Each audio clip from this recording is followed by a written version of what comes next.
Good morning. Can I welcome members, invited guests and the public, both here and watching on the webcast, to today's meeting of the Environment Committee. Today's meeting will be discussing the Mayor's draft food strategy, and we encourage everyone to take part in the discussion on social media using the hashtags AssemblyEnv and London Food Strategy. First, we've got a few short items of formal business to go through before we come to our guests. Please, can everyone make sure that their electronic devices are switched to silent mode to avoid any unnecessary interruptions this morning, and that includes in the gallery as well. Have we had any apologies for the meeting? Thank you, Chair. We've received apologies for absence for Assemblymember Curtin and Assemblymember Bailey. Thank you. Now, today marks the 1-year anniversary of the terrible Grenfell Tower fire. At 12 noon, if the committee is still in session, we will observe a minute of silence in remembrance of those who lost their lives and all those affected by the fire. An alarm will ring to mark the start and finish of the silence. I know, Claire, you're going to be leaving before the moment of silence, as we understand you've got another commitment. And under Standing Order 2.2, I'm going to take items 7 and 8 early. So can I ask the committee to delegate authority to the chair in consultation with the party group lead members to agree the scope and terms of reference for its work on the environmental impact of food growing in London's Greenbelt? Agreed. Agreed. To note its previously agreed work programme for the 2018-19 Assembly year as set out in paragraphs 4.2 to 4.13, and delegate authority to the chair in consultation with party group lead members to write to the Natural Environment Research Council in support of their bid in the Industrial Strategy Challenge Fund as set out in paragraph 4.14. Agreed. Agreed. Thank you.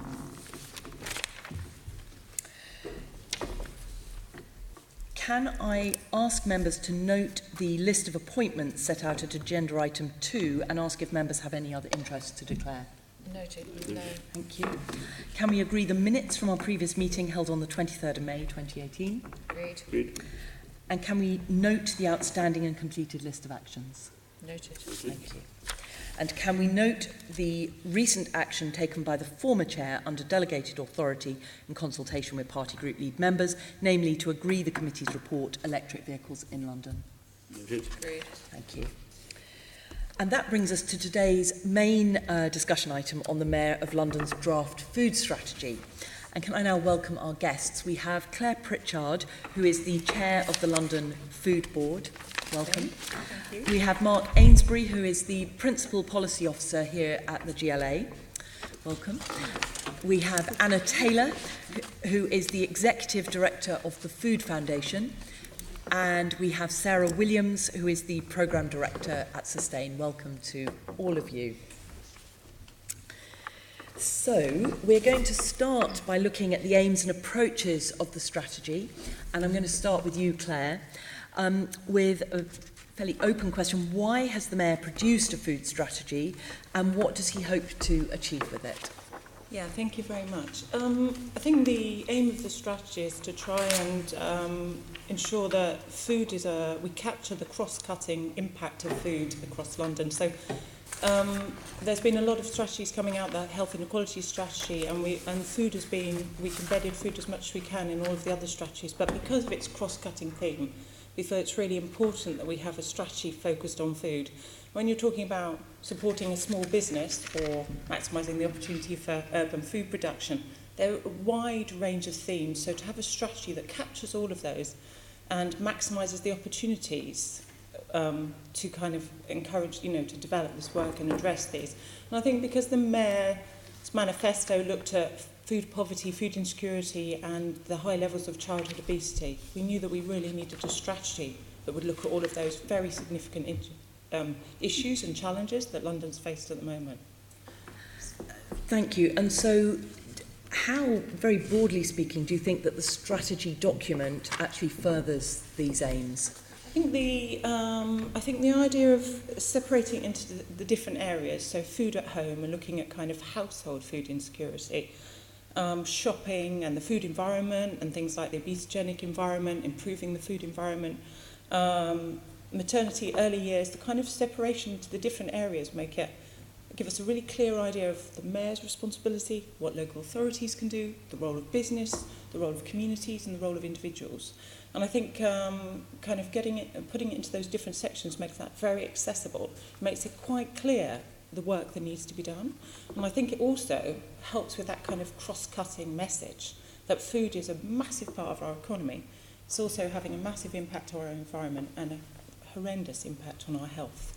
But it also provides us with loads of opportunities. So if it's £17 billion of the London economy, then it's a massive opportunity. And I think the way it's being kind of divided into the 6 areas, and I have to say, being part of the consultation process of developing this strategy, when you're starting talking about food, it's very hard to know how to develop a strategy. And we had some very interesting conversations about how you describe this. And is it the theme? Is it the setting?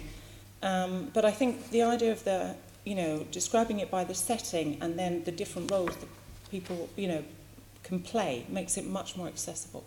Yes.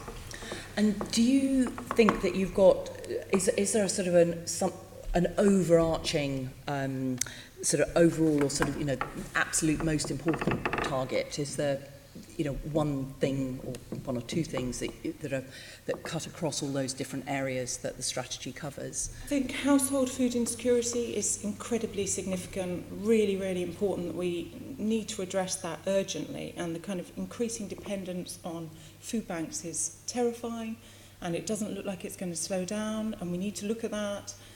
And childhood obesity at kind of up to 40%, I think, at age 11 is terrifying, and impacting on our communities, our individuals, the cost of health, long-term sustainability of London. I think that's very significant, but I still think the growth of small businesses, the opportunities for SMEs in London, I think there are some really significant things, as well as the environmental impact of food. 30% of our emissions, issues around plastic.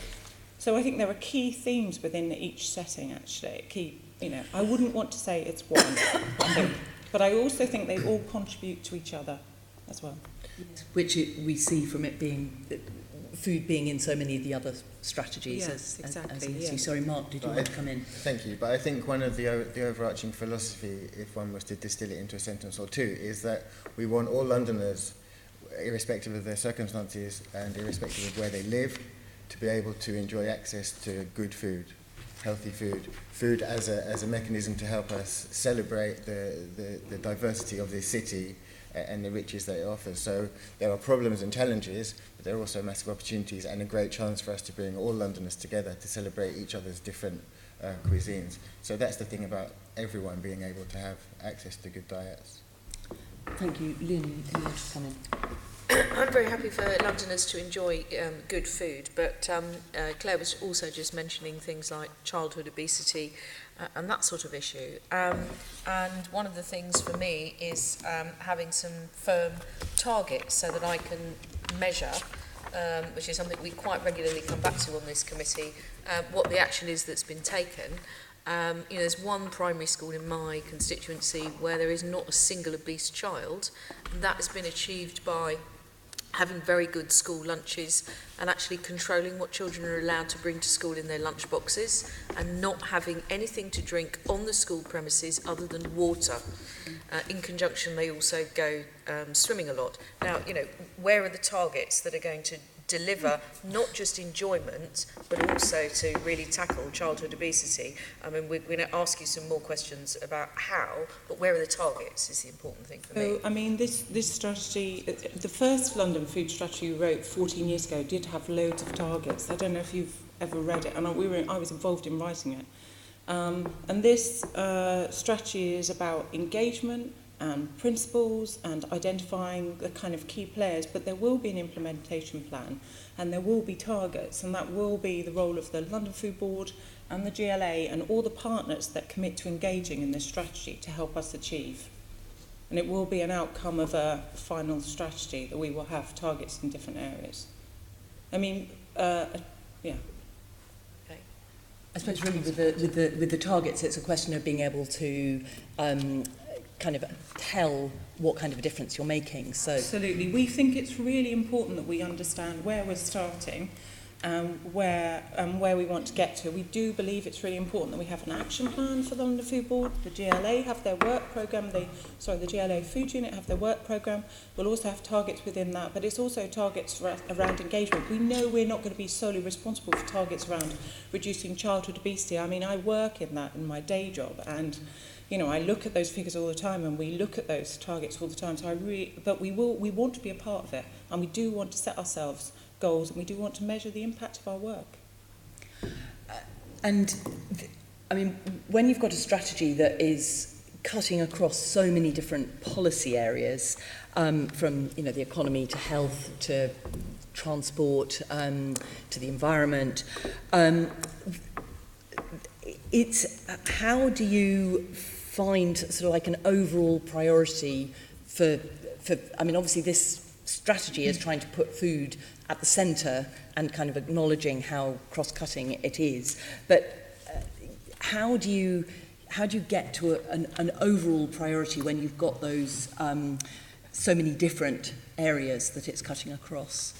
I mean, I don't, in terms of an overall priority, I think I want to reiterate what Mark says. I think the idea that every Londoner has access to an affordable, healthy diet is our overall priority. Yep. Every single Londoner.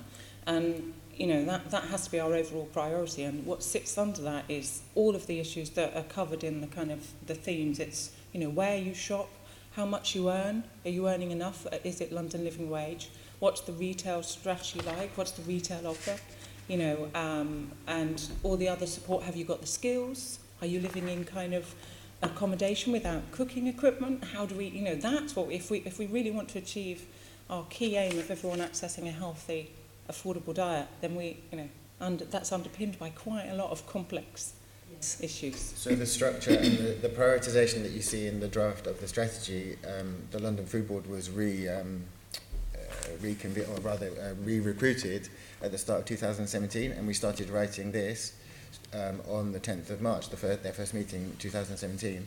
So it's taken 14-15 months with the Food Board and with its satellite working groups and with broad groups of stakeholders to break it down into the 6 chapters that you see, but also to talk about which of those areas are within the Mayor's gift to effect change and where we can work with partners. Well, you've seen the structure. So that prioritisation has already involved a de facto ongoing consultation with the main players across the city. And I'd like to add that one of those subgroups is the boroughs subgroup, which I've chaired since 2009, and it's typically 25 London boroughs come to it, and they're normally public health. And I've worked really closely with public health in London boroughs for 16 years. And they will say they're now coming to the conclusion, or they have come to the conclusion, that if we want to address kind of providing everyone with a healthy, affordable diet, then these are things, we have to address all of this. And that's breastfeeding, and that's what's on sale, and that's what's being advertised, and that's how much you earn, and that's are you using your benefits, and is everyone maximising the use of their Healthy Start vouchers? And we have to be cross-cutting, because what we've understood just on the issue of obesity is that it's a complex, cross-cutting issue, and we have to respond in that way. But also, if I may add to that, so between Sunday and last night, I was in Stockholm at a global food policy conference with countries from around the world, and because we've been out to consultation for around 5 weeks, they've seen it in cities around the world, and they were coming up to me saying, how did you get to this? How can we replicate you in our city? So Toronto, New York City, and cities around in South America and around Europe, applauding the simplicity of and the clarity of what we've got in here, acknowledging that it's good to have targets, but also it's good to have the flexibility because priorities change and emerge all the time, as you know, and we have the fleet of footness to respond. So that's built into our thing as well. But this has helped us to be seen literally as world leading in this discipline. So, it's been very well received. And that's presumably because what you've managed to do is get that kind of mission focus on food across all those different areas. Yeah, but also the feedback I was getting, for example, from New York City, is that we are they can see that we're meaningfully and really consulting with Londoners. So, you know, and we will take Londoners' comments on board in the debate that we're currently having in the 8 weeks consultation to inform the final strategy. So that's about the inclusivity or the democracy of our approach. So.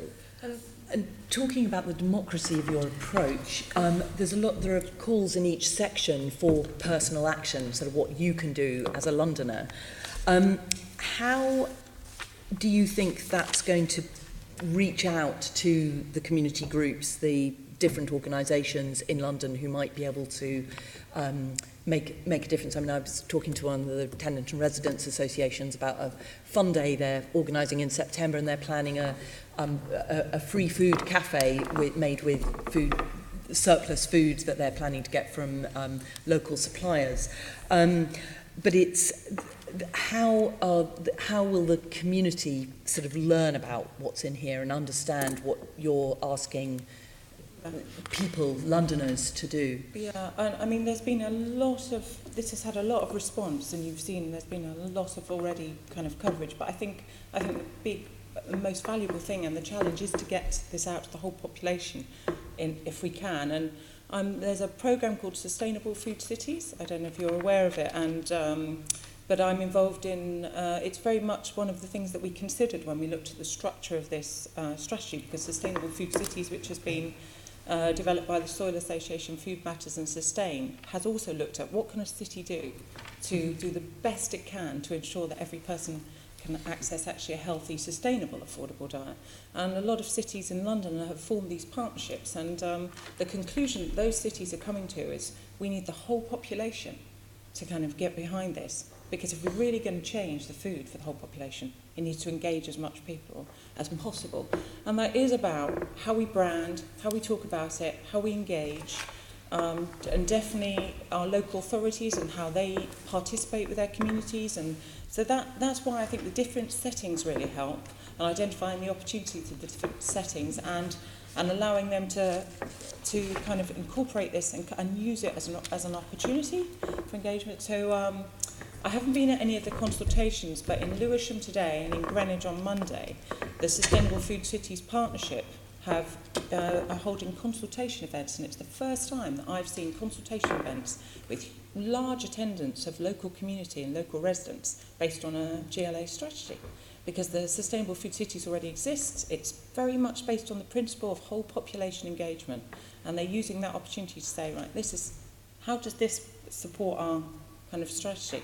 It's a real challenge, and it is about branding and communication routes, but the fact that we've said, well, here are 5 different sectors, help us communicate, help us talk to people. I think also the role of the London boroughs, who are challenged, you know, in terms of budgets, and are really thinking that actually we need to empower people, encourage people through a kind of positive communications around food. We'll see this as a real opportunity. But it's a challenge. Is it possible I can just add something on that? So I think the whole idea of sustainable food is sometimes something that people find quite complicated. So you go into the supermarket, do you buy British tomatoes, or do you buy fair trade products, or do you buy local?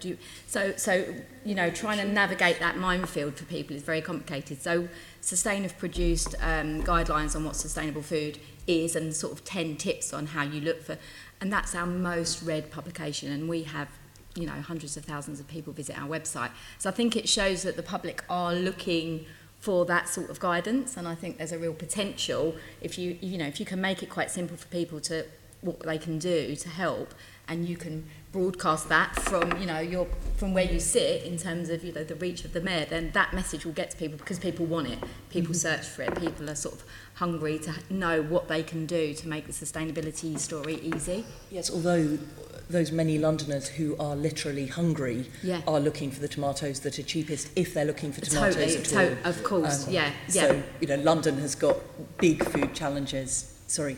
No, I've been working in public health and looking at obesity and food poverty for 16 years in Greenwich.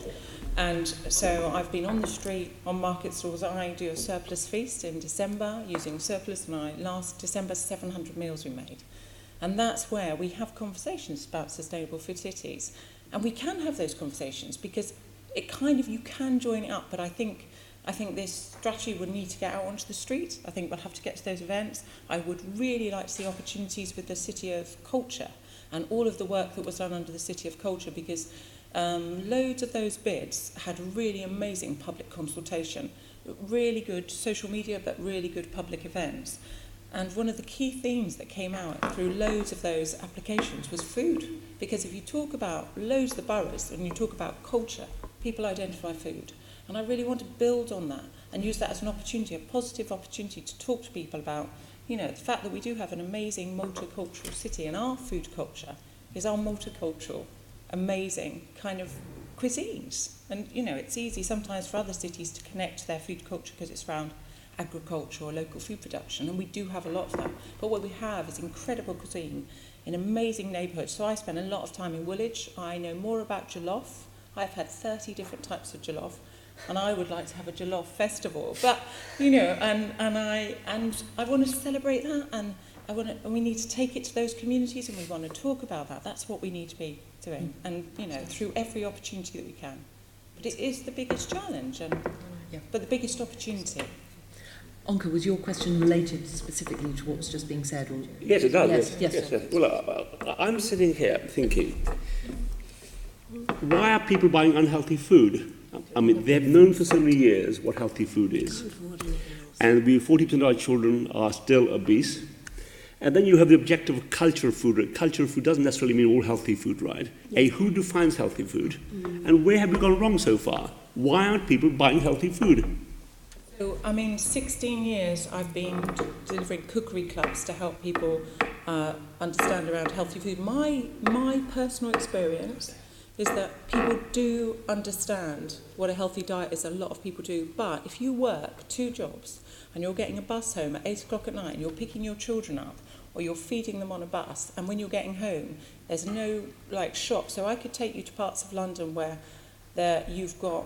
I mean, even the top of Woolwich is a mile down to a supermarket, and if you've got lots of young children, or you don't have transport, or you haven't got good cooking facilities, or you're immobile, you can know the messages, but you don't have the access. And I have to say, I mean, I've worked in public health for 16 years. I did a degree in hotel and catering. When I've done a 12-hour day, I come home, I can't think, and I will still order a takeaway. I mean, because I can't think, I'm too tired, you know. And I think Harry Rutter, best presentation ever. How is the strategy going to change this? But how is the strategy going to change that behaviour you want to do? Yeah, so we have to look at things like retail environments, you know. Do people have good access to affordable food? So if you look at things like, if you go to the areas of highest deprivation in London, you can pay 3 times as much for a healthy basket of food as if you have access to supermarkets. And that is a really difficult and complex thing to deal with. These are independent retailers working really long hours. So how can we as communities help them think about their supply chains? How can we give them support? The average independent retailer in the UK loses £5,000 a year through theft. How can we develop community relationships, which they did in places like a place in Birmingham, that help people feel more secure? How do we support them with supply chains so they can access more, you know, affordable fruit and veg, so their fruit and veg can be sold at the same price as a supermarket? How can we get those messages out? And I do work with a lot of cultural food events, but we do procurement guidance that say, if you're doing an event in this park, you have to meet the Department of Health, you know, Eat Well Plate guidance on your kind of menu. It's embedded within our food business training. We have to join those messages up, but we also need to address the big barriers. We have people in London that are living on less than the London living wage. We have people with babies in houses where they don't have even fridges, you know. So when we're, you know... Chair, I will come back to these themes when I want to, when I come to my question. Yeah. But I think we'll go a bit deeper into this, right? Yeah, Okay? Because I'm not entirely convinced at the moment, right, that this strategy addresses what you want to do. But we'll explore them a bit deeply. Okay, in the interest of keeping things... Yeah, okay, but it's related entirely to what Anke is saying. A question on healthy food. Sometimes foods are healthy and sometimes they're unhealthy. I'm sure you remember the time when... Tony, we've got healthy food coming No. Okay. Wait. The overall strategy suggests that a particular food is unhealthy by suggesting we should reduce our consumption of meat. I was very struck by what Mark said about how this affects all the GLA's strategy. If you look at our economic strategy, it is based on having a thriving and buoyant London economy. I wonder, have you done any work on the importance of the meat economy in London? I mean, I should start the reply by saying we're not advocating banning or restricting consumption of meat. And I think, from memory, the context in which we talk about it in the strategy is partly for the environmental impact of the way meat's, the inputs. Forgive me, Mark. The question I'm asking relates to how this strategy affects other strategies, and have you modelled it? For example, and a very easy and quick piece of research, beef, just the beef industry, generates 440,000 jobs in England and creates 2.8 billion of expenditure. Your phrase in the overall strategy, and I'm simply looking at the summary, that as an important thing, consider reducing your consumption of meat. Now then, surely, if one is reducing one's consumption of meat, that's going to very substantially affect these figures that I've just read out and have a substantial effect on the London economy. So I'm asking you, have you looked at how your food strategy impacts on the GLA's other strategies? Well, we've worked tirelessly to embed the food elements into the other strategies. So in the economic development strategy that you referred to, that is often around skills and jobs and incubation of businesses and all that, purely economic kind of indicators. We haven't modelled the beef or the meat industry in the way that you described, no. But we're not seeking to ban or restrict or to put any businesses under the cosh, so to speak. I'm sorry, what does the phrase "consider reducing your consumption of meat" mean then? Can I respond? No, please. I'm asking Mark because this is a GLA strategy. He's the man. He's the man who's worked on it. Anybody looking at this would think, well, the GLA thinks there's something wrong with meat. I think. This is for Mark. I think that would be a wrong inference for people to take. I mean, we're talking about it from environmental and health grounds. So if people eat meat one day less a week, for example, then it opens them up to a broader diet and different kinds of foods. We're not seeking to damage the economic prospects of any meat producers, no. If all public health strategies are suggesting a reduction in meat and dairy, and if you look at the Eat Well plate and the proportion at the moment, we eat more than we should, which is in terms of our health, but also in terms of the environmental impact. However, also economically, I mean, I'm a food business specialist, I've had my specific. Okay. We are short on time. I've had my specific question about the conflict between your strategy and the other strategies. Not sure it's been resolved. But anyway, thank you, Chairman. Okay, I think we're going to pick this up in a moment. I'm going to bring in Leonie on the environmental impacts of London's food consumption. But I first want to give Anna and Sarah just a chance to just say very briefly, your overall, anything you want to say particularly about the strategy overall, just...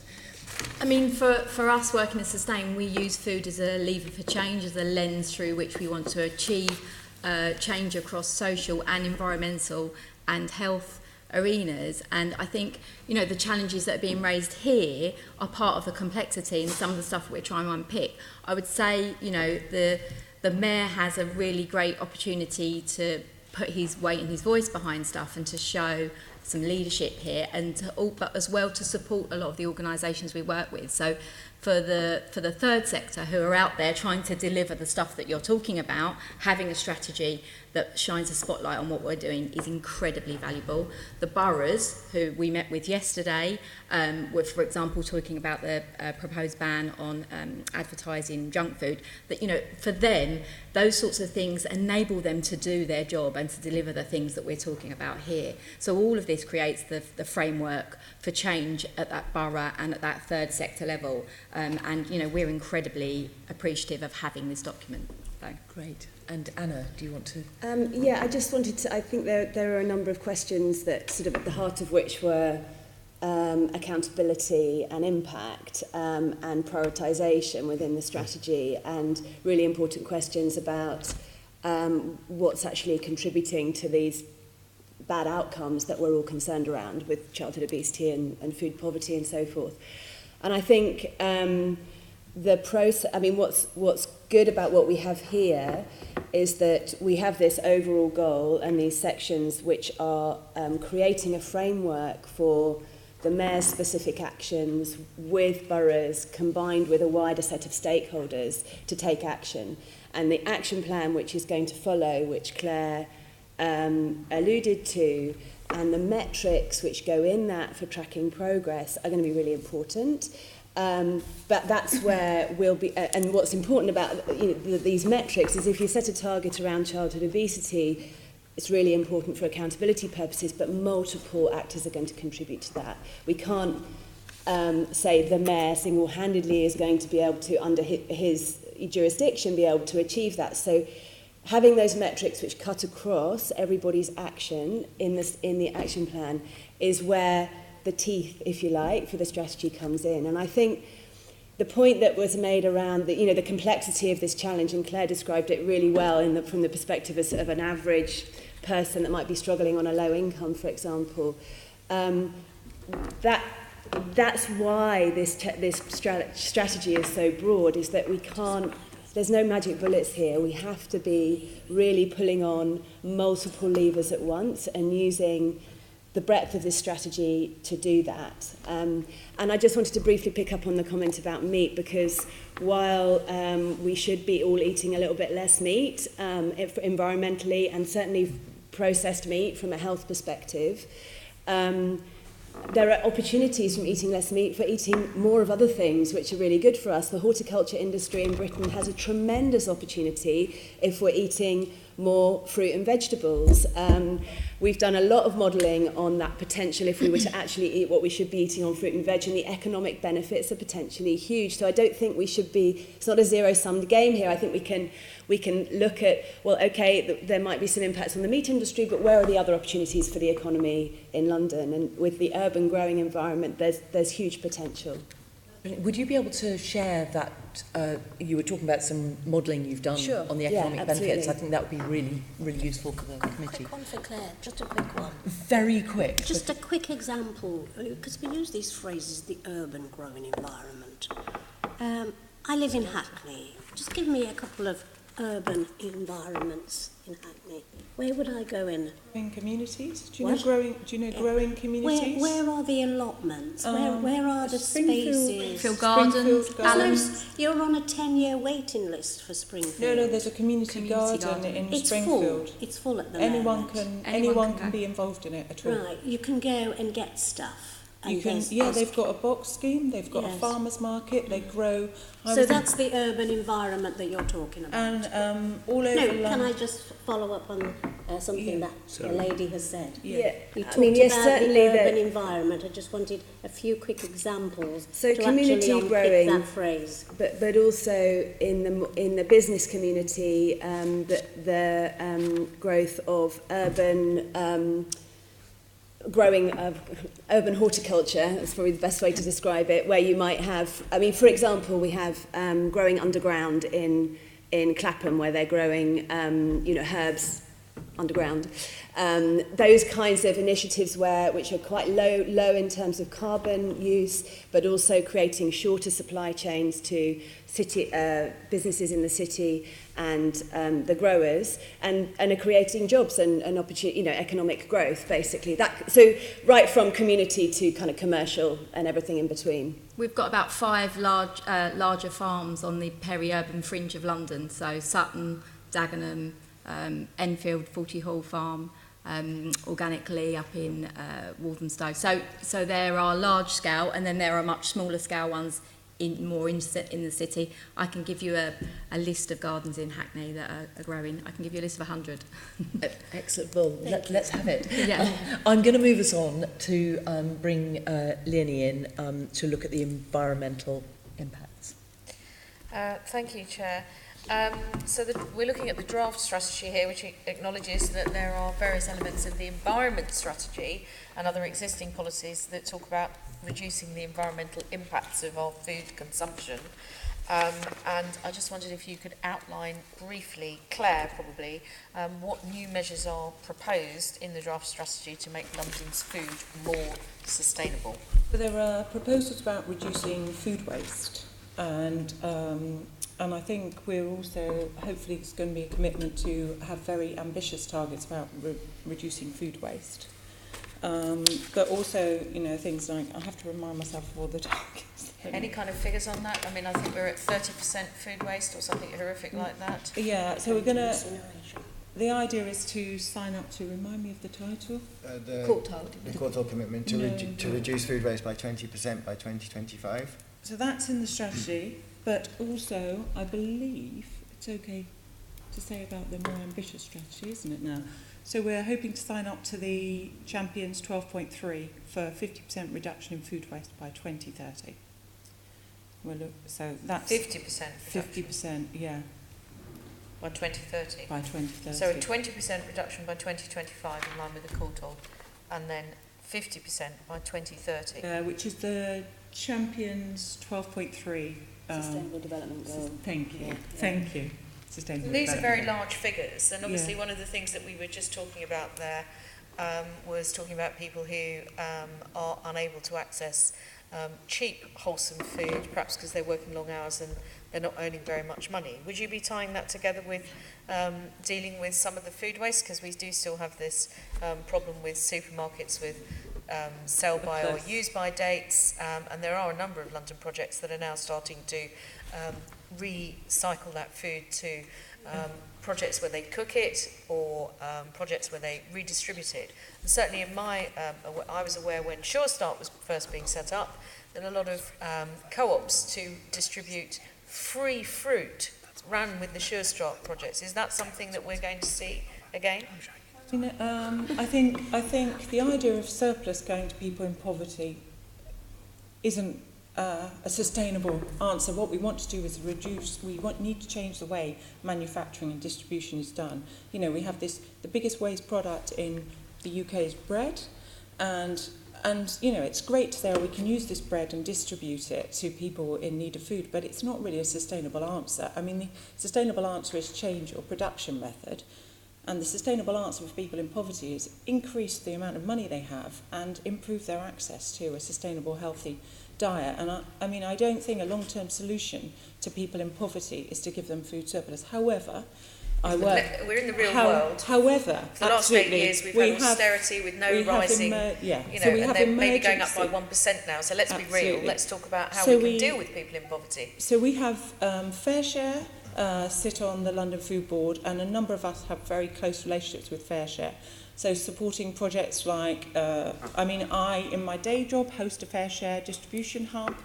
In my day job, drive bread all around the borough, so, that comes from a bakery. So, and also I do meals 2-3 times a year using surplus. So so we know that there's an emergency need now to use that food, to provide food for people that are in poverty, and using surplus is a really intelligent thing to do at the moment. And it's certainly not a long-term sustainable ideal solution, but at the moment we have to be pragmatic. So Fair Share hubs, Fair Share pantries that are being now developed with housing associations, and I think without making too much commitment, and we're still waiting for the consultation to come back from the strategy, I think the London Food Board convening meetings with all of the social housing providers and saying, how can you support this strategy, particularly around household food insecurity, because they have resources, they can talk to the people that live in their housing, they can support those people, and they're really interested because they absolutely need to ensure that they protect their rental income, and they are looking at intelligent ways to support people who are on low income. So the kind of examples of pantries that I've been involved with are large social housing providers, registered social landlords. So I think you're absolutely right. We have to be pragmatic about solutions at this time. That's dealing with the poverty side, which we're actually going to come back to some further questions about food poverty shortly. But in terms of making London's food more sustainable, I'm actually going to reverse Tony's question. It's obviously not sustainable, the amount of meat that people eat, and while the industry might be worth 2.8 billion, the cost to the health service is 120 billion from our incredibly unhealthy food lifestyles. What messaging are we going to do that's going to be stronger about, not saying that people can't eat any meat at all, but, you know, the air miles, the food miles that are involved in the production of many foods, not just meat, but other foods as well. You know, one of the Mayor's big targets is to make London a zero carbon city by 2050. How is the food strategy going to help the Mayor achieve that? I mean, the kind of message around a healthy diet and the Eat Well plate and the Department of Health messaging is really supportive of a more sustainable diet. And I think the things that we need to do with the Mayor's strategy is look at the work the boroughs are doing around this and all of the programmes that come under the boroughs, but all of the procurement opportunities. I mean, the procurement opportunities aren't just school meals, and you talked about school meals and the impact school meals can have. The thing is, school meals now, you know, schools are autonomous. So we need to, how do we engage all schools around their procurement to ensure we kind of support them to kind of provide the food that we'd hope they provide to those children. So we've got voluntary standards within early years settings, so Eat Better, Start Better, and we've got the early years group here, remind me of their name? The Healthy Early Years, who can support us with that. And so if procurement, so at local authority level, if we can encourage local authorities when they procure their early years providers to say, can you ensure that within that contract you asked your provider to meet with the standards early years, then we use the procurement capacity. So that would include, for example, food miles and how far the food travels before the children eat it. Yeah, so things like, you know, based on the Eat Well plate with seasonal vegetables, because we also know that seasonal vegetables are the cheapest, you know. So there is this kind of cross-cutting, like a sustainable diet is also potentially more affordable diet and healthier. You know, if you base your diet on vegetables and seasonal veg and plant-based foods, then it's likely to be more sustainable, healthier, and if it's in season, it's cheaper. But I think we need to embed it within procurement opportunities, events. So if we're having an event, even when we have, say, if the GLA... Are we setting targets for that when we expect a certain number of schools? Are there going to be people at the GLA, can I just bring this on to Mark, who are going to be working with those schools? I mean, I know we've made it much more complicated by taking schools out of local authority control. I mean, perhaps the Secretary of State for Education, who now seems to control everything, is the person who we need to be talking to about this. So they're doing individual procurement now, because they're all academies and whatever else. I mean, is that something realistically we're going to be able to do?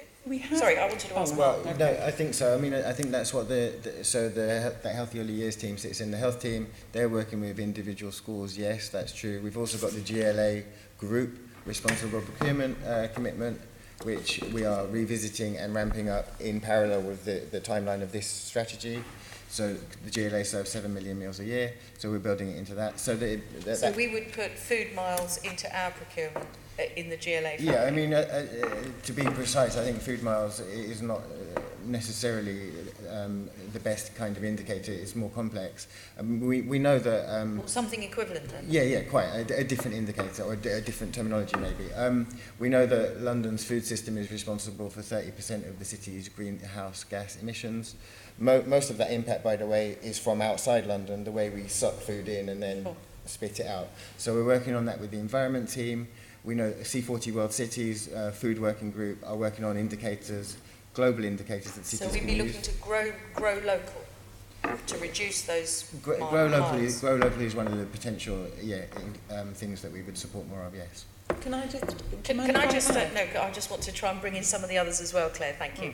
Can I just ask, and this might be for Sarah, it's the issue about which Claire and Mark have alluded to, which is about transporting the food around. Another one of the impacts, we started looking at the waste.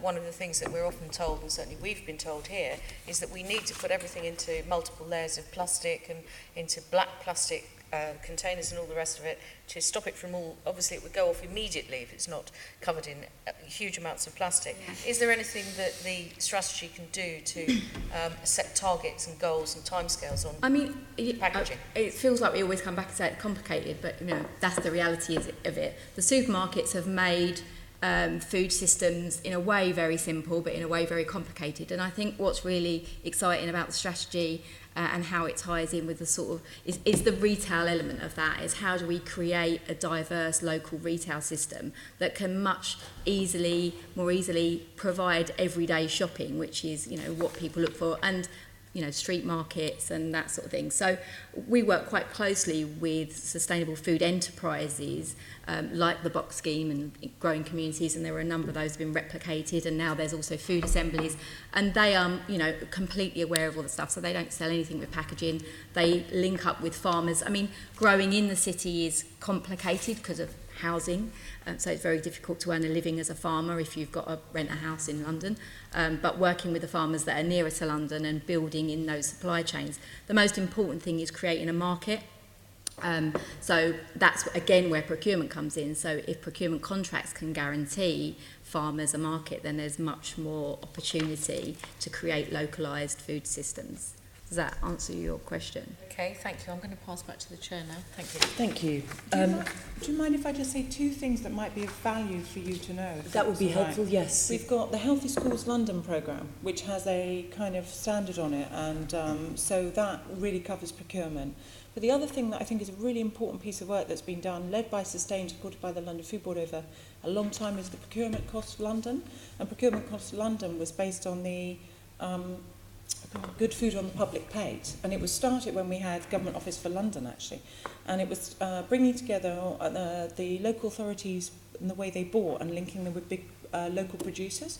And PAL now is worth millions of pounds, and it's led by Havering or London Borough of Havering. And so the boroughs can sign up to it, and then they can buy through it, and they buy through British producers. It was one of the best pieces of work. Well done to Sustain for initiating it, and the GLA for supporting it. And what it means, though, if you're an opted out of school, so if you don't stay with the borough contract and you opt out, you can still buy through this incredibly brilliant buying group, and that's really important with the kind of allowing schools to become more independent and autonomous. Means they still get the benefit, because in lots of cases schools have lost all the benefit of joint purchasing. So PAL provides that, and it's one of the best pieces of procurement work. So what was it called again? Procurement across London.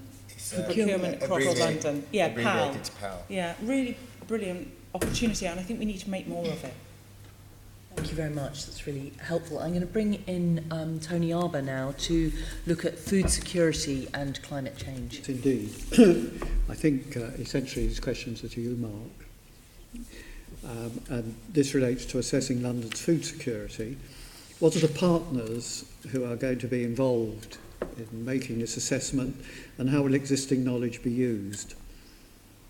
Okay, well, I mean, food security or food insecurity, its flip side, I guess, is on a lot of different levels. So the Mayor undertook to assess household food insecurity in London, for example, because we know that a lot of Londoners are struggling.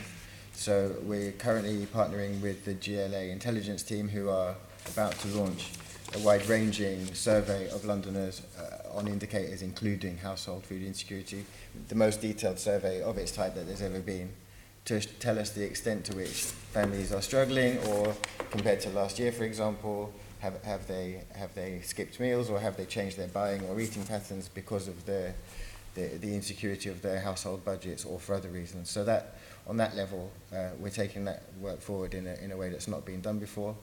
And we're also doing work with the London Climate Change Partnership, partnering with Chatham House and others on what you might call the more macro study of London's food, the city's food security, including its resilience to unforeseen events, so that we know, so we'll have more of a handle than we've had before on how London feeds itself, what could potentially disrupt that kind of regime, and what we could do to mitigate any problems that come our way. So we're looking at the macro level as well as at the household. I see. So as far as you're concerned, the micro level is people might not be able to afford food, so they are insecure on that basis. And on the macro level is that there may not be any food. Is that right? Well, I mean, the second part, that's yes. Unforeseen event. An interpretation, yes. Yeah. Because as Claire, I can't remember who alluded to it, but supermarkets are extremely efficient, but supermarket supply chains mean that today or tomorrow, on any given day, there's only 3 days food supply in London right now. Is that right? So that if, I mean, people say, what was that, the volcanic ash cloud from Iceland? If that had affected us more directly, then what implication would that have had on our food supplies? I mean, I don't know the answer to that, but one can see that there are a number of things that could happen at any given time, and if we've only got 3 days, so how do we... Is that figure mentioned anywhere in the strategy? I've missed it. I put it in front of me, and I missed it, because that's very exciting. Yeah. I mean, that's predicated on extremely sufficient... Well, I wouldn't say it's exciting, but I applaud your optimism. Again, I suppose at a macro level, the strategy does refer to Brexit. It says... food businesses in London are facing challenges, not least in the context of the Brexit negotiations, which could threaten our supply chains. Yes. Now then, why do you say it could threaten our supply chains? Surely another way of writing this sentence could have been, Brexit gives Londoners the opportunity to have access to food without paying extremely high tariffs. Again, I note that interpretation. Yes, it is an interpretation. Brexit clearly, some people would argue, offers opportunities in some ways, yes. But we know that just over 30% of our food currently comes from the EU. So if any part of that chain were to be interrupted or made more complicated, that's a potential problem. We know that 35% of people who work in the food industry, I'm not talking about the UK, which is a different level of fruit pickers and so on, but in London, 35% of those workers are from the EU who work in the processing, not just in Pret-a-Manger around the corner, but in the processing and manufacturing. So if Brexit were to exacerbate already existing skills challenges in London, by the way, in the hospitality sector, if that were to get worse because of Brexit, then that's a different kind of challenge as well. Well, let's just talk about supply chains. I do take your point about the effect on... Of course, all those arguments were used when they abolished the Corn Laws. I wasn't in this office at that time, no, but... Well, it's easy to be flippant, but in fact, the parallel is absolutely exact. There were people who said that when you got rid of the Corn Laws, agriculture in this country will collapse, the people will starve, and it will be absolutely appalling. In fact, the exact opposite happened. The price of bread fell, the health of the nation improved considerably, and that led to a great economic renaissance. And to suggest that somehow or another there aren't opportunities in relation to Brexit, I think in a way suggests that the strategy is rather partisan, and it really ought not to be. But I won't pursue that, Madam Chairman. I think the point is easily understood. So I'd apologise for my unintended flippancy, but yeah, we know the current situation is the kind of metrics that I just described. We know that Brexit may offer opportunities. We're trying to, all the time, to improve the workforce and improve the supply of food into London. So if Brexit develops and gives us opportunities to make things better, then we'll certainly capitalise upon that. Well, I do hope you do. I'm also tasked to ask you, what is the potential for London's own food growth to contribute to London's food security? Maybe this one isn't for you. Maybe this is perhaps your allotmenteers. Yeah, I'd defer to Sarah. Yeah, it is. So at Sustain, we are, faced with the situation of Brexit, and we are exactly that, looking at it as the opportunity. What are the opportunities in there? I think there is opportunity to grow more food within London, within the border of London, definitely. And I think that changes that are afoot around the sort of the price that people will pay for food will change that opportunity. So at the moment, it's very difficult for people to make a living out of growing food. And that's because we can get cheaper food imported.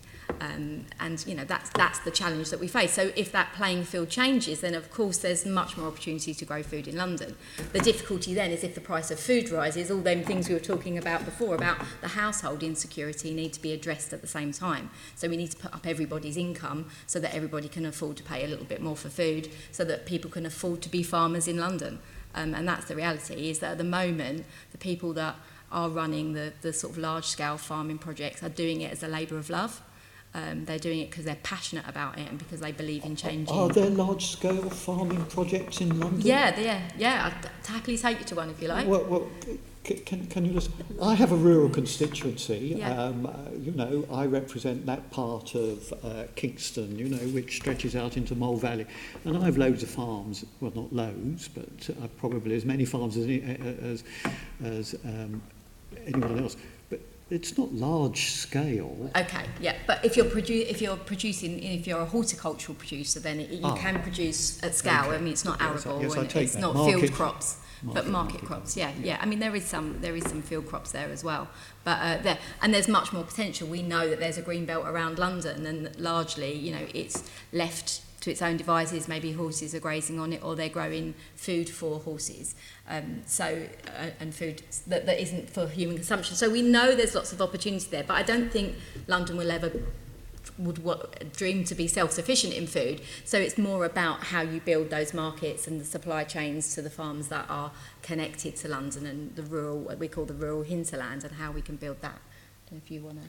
Well, I think it's a really important set of issues, and of course at the heart of it will be the agriculture policy that the government finally agrees on once it comes to Parliament. I gather Michael Gove said a couple of days ago it's likely to be the end of July now, and how we think about subsidies for the smallest growers who to date have been left out of the common agricultural policy and the benefits that that's brought to farmers in the UK. And I think there's a really genuine opportunity for us to rethink how we use the funding that comes for farming to support some of the smaller growers who are often having a much wider set of social values, whether it's because they're trying more agroecological growing methods, or whether it's because they have a direct link to the community that they're serving and helping people to understand or experience a greater connection with their food, which has knock-on impacts on the extent to which they waste it, or the extent to which they value healthier products and so forth. So there's real opportunity, I think, but obviously that policy at the moment rests at the national level rather than the city level. I mean, it is a fact, of course, that during the war, they tried to maximise food security for London. You know, every patch of ground, you know, was dug up, you know, and they had allotments in Hyde Park, all that sort of stuff. But in fact, it made very little impact, didn't it? In truth, it was a kind of propaganda thing, because the huge demands in London for food was only barely met, but it made people feel good. And I do wonder whether or not people who have allotments and things like that, rather than it having any kind of commercial potentiality, just makes them feel good. I'm sure you know more about that than I do, Chairman, in relation to that on such issues. The final question I'm asked is, and I think this is one for you, Mark, what about the GLA's procurement policy to assist in food security and increase food production in London? Well, I think I alluded to it earlier. So we have a responsible procurement policy, which includes a responsible food procurement commitment, which was written around the London 2012 Olympic Games, and which we're revisiting now because the whole of that broader policy is being updated. So that will be worked upon. I think the next iteration of it is in September, I heard. So that the 7 million meals that the GLA serves across TfL and the police and this building and elsewhere will all the contracts will commit the suppliers to higher welfare, seasonal food, and fewer sugary drinks, more water, so more healthy food in general, so that we can take that agenda forward that way across what is a large estate and a lot of meals. There's an annual figure, is it the 7 million meals? 7 million meals a year across TfL, across each constituent part of the GLA group. Yes, I understand. Thank you. Thank you, Chair. Thank you.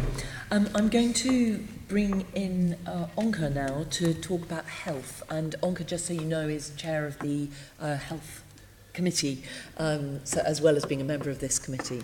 Yes. Thank you, Chair. I also come from a background of medicine. Of course, healthy food is a very important part. As we know, babies born today are within the reach of living 100 years. 100-year life is within our reach. But a very important part of that is a healthy diet. So the first question is, right, how do we define a healthy diet, and who does that definition for us? I mean, we use the Department of Health guidelines on healthy diet. So, and typically when we teach it or we talk about it, we use the Eat Well plate as a kind of, as the guidance for what our food should look like in the days, you know, for a day's consumption. That's what we say to businesses, that's what we say in terms of kind of teaching people about the food that they should eat. So based on the SACAN guidance for the last 40 years, and it's really interesting because I've been saying it's the same for 40 years, except that it changed a few months ago, the Eat Well plate, but it's more or less been the same. So that's the kind of, that's what we base it on, and we use the Department of Health guidelines around salt and oil and, you know. Fine. I mean, that's one definition. There are other definitions of healthy diets, and there's controversy about even if that's right. But apart from that, given that we know what healthy diet is, right, what's stopping people buying it, right? What's stopping that mother who's in the supermarket? A cost of an apple is less than the cost of a bar of chocolates. But yet that mother is buying a bar of chocolate rather than the apple. Why is that happening? I mean, it's something that I've got a lot of experience of. And so in my day job, I work in food access projects and food programs. And my job started 16 years ago by starting a fruit and vegetable market stall in the middle of the Ferrier estate in Kidbrooke. It now doesn't exist, the Ferrier estate. And all the shops were closed. The nearest street market was Lewisham. It was 2 bus rides away. And the nearest supermarket, I think, was Woolwich or Lee Green. The question, the supermarket is open. The mother is in the supermarket. She has a choice between buying a bar of chocolate, which costs more than the apple does. But yet she still chooses to buy the bar of chocolate for their child.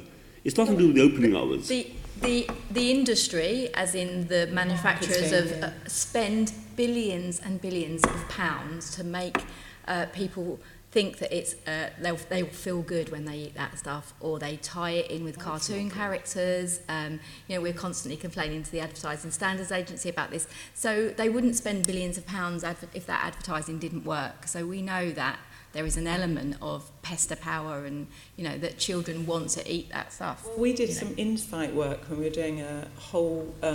We did the first ever kind of whole environment approach to tackling childhood obesity, and we did a year of insight work, and we interviewed parents and we interviewed children, and there was a child that said 1.5 pints of glass of full cream milk. You know, this is really good for me, and they are quoting adverts. They are absolutely quoting adverts. And I remember coming to a conference here about how much money was spent on marketing fruit and vegetables in Britain, how much is spent on food, and they obviously spend it because they know it works. I mean, I have to say, I do have a lot of experience with people that genuinely are trying to change the food that they're buying. But some people, you have absolutely the huge power of industry and advertising and marketing, and it has to be really effective. But you do have barriers.